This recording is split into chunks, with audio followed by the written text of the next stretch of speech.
faut dire aux gens qu'on les aime, car la pierre jetée à l'eau claire disparaît rapidement, mais ensuite coule comme grandissent ses racines cachées qui transpercent bétons et bitumes.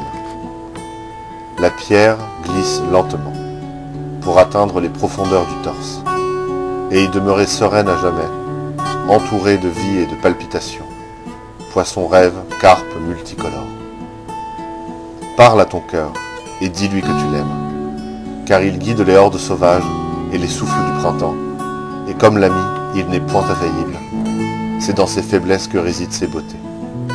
Il t'inspire grande vie et volonté, et fait grandir chacun de tes pas. Mais il t'invite aussi à la méditation.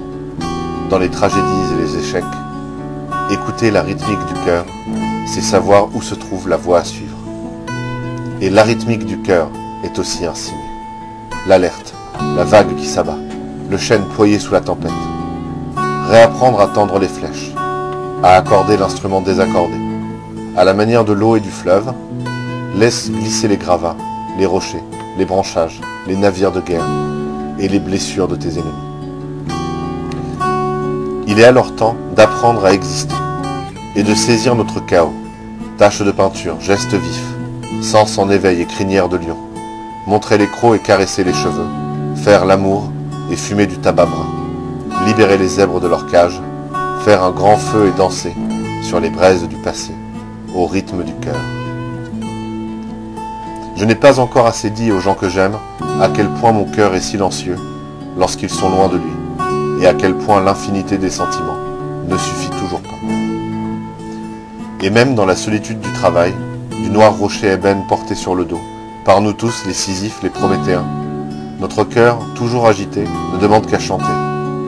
Monde éduqué de violence et de haine, là où une danse, un enlacement, un sourire, suffirait à rétablir la nature humaine et la noblesse du cœur.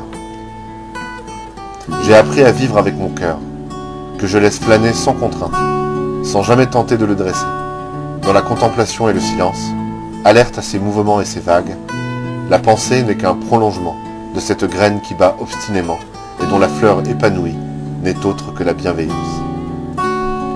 Il faut dire aux gens qu'on les aime, car le dernier acte de la pièce frappe toujours trop tôt. La vie humaine n'est qu'un souffle dans l'immensité du temps, et seul l'amour nous fait survivre. Au-delà de notre corps, dans l'immensité de l'espace, doit résonner à jamais la rythmique de nos cœurs.